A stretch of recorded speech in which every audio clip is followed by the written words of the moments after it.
পরিবর্তনের হাওয়া লেগেছে বাংলাদেশের ফুটবলে। যে ফুটবল নিয়ে একসময় মানুষের মধ্যে আগ্রহ ছিল না, সেই ফুটবল এখন সবার মুখে মুখে। এক হামজা চৌধুরীর আগমনে বদলে দিয়েছে সবকিছু। এর আগে প্রবাস থেকে নারী টানে দেশে ফেরা জামাল ভুঁইয়া হয়ে উঠেছেন বাংলাদেশের ফুটবলের পোস্টার বয়। এরপর ফিনল্যান্ড থেকে আসা তারিক গাজী নিজেকে প্রতিষ্ঠিত করেছেন।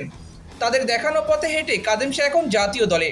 তাছাড়া ইতালির চতুর্থ স্তরে খেলা ফামিদুল ইসলাম প্রথমবারের মতো ডাক পেয়েছেন জাতীয় দলে। তবে সবচেয়ে বড় খবর হলো হামজা চৌধুরীর মতো তারকাকে পেয়েছে বাংলাদেশ দল। আর তার অন্তর্ভুক্তি অন্যান্য প্রবাসীদেরও আগ্রহী করেছে বাংলাদেশ জাতীয় দলে অংশগ্রহণ করার জন্য। তাই তো আর মাস তিনেক পরেই বাংলাদেশের ট্রায়াল দিতে আসছেন 14 জন প্রবাসী ফুটবলার। বাংলাদেশ ফুটবল ফেডারেশনের সহ সভাপতি ফাহাদ করিম জানিয়েছেন, মূলত হামজা চৌধুরী বাংলাদেশে আসার সিদ্ধান্ত নেওয়ার পর থেকেই বিভিন্ন দেশে ছড়িয়ে ছিটিয়ে থাকা অনেক মেধাবী প্রবাসী ফুটবলার আগ্রহ প্রকাশ করেছে বাংলাদেশের হয়ে খেলার জন্য। তবে সবাইকে সরাসরি জাতীয় দলে অন্তর্ভুক্ত না করে ট্রায়ালে ডেকে কাছ থেকে পর্যবেক্ষণ করতে চায় বাফুফে। এরপর সেখানে যারা ভালো করবে তাদেরকে সুযোগ দেওয়া হবে বাংলাদেশ জাতীয় দলের বয়সভিত্তিক দলগুলোতে।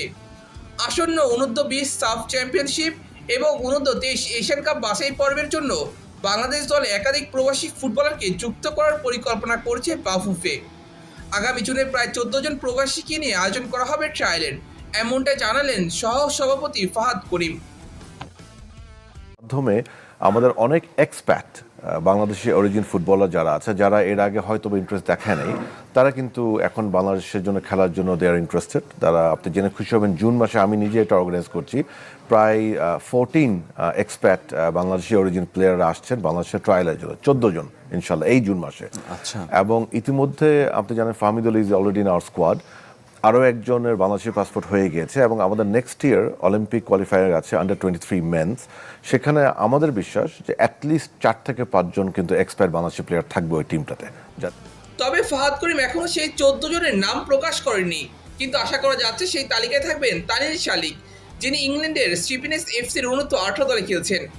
এছাড়া গত বছর অনূর্ধ্ব-17 দলে আসার কথা ছিল মাহাদ আমানের। এই ডিফেন্ডার ওয়েস্টার্ন ইউনাইটেড এফসির অনূর্ধ্ব-18 দলে খেলছেন আরহাম ইসলামের সঙ্গে। পাসপোর্টজনিত সমস্যায় সে এবার আসতে না পারলেও এবার ট্রায়ালে দেখা যেতে পারে তাকে।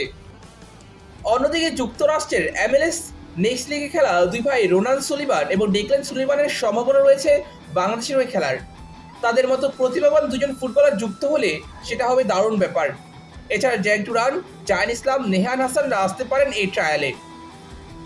তবে জুন মাসে ট্রায়াল হওয়ায় কিছুটা হলেও বিপদে পড়বে ফুটবলাররা, কারণ জুনের সময় বাংলাদেশের আবহাওয়া থাকে অসহনীয় গরম।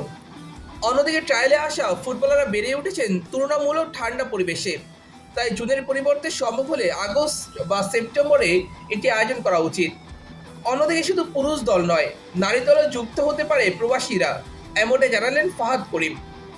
খুশি হবেন যে হামজার এই ইনক্লুশনে আমাদের নারী ফুটবলারও ইন্টারেস্ট দেখিয়েছে এক্সপ্যাট কমিটি থেকে, এবং 3জন প্লেয়ারের সাথে আমি যোগাযোগ করার চেষ্টা করেছি। তার মধ্যে একজন সুইডেন এবং একজন ইউকের সাথে আমি সাকসেসফুলি কন্ট্যাক্ট হয়েছে আমাদের। একজন এই বছর শেষে আসার প্ল্যান করছে এবং আরেকজন হয়তো বা আপনারা দেখবেন আমাদের সাফ আন্ডার 20 কিংবা সাফ আন্ডার 17 স্কোয়াডে খেলবে।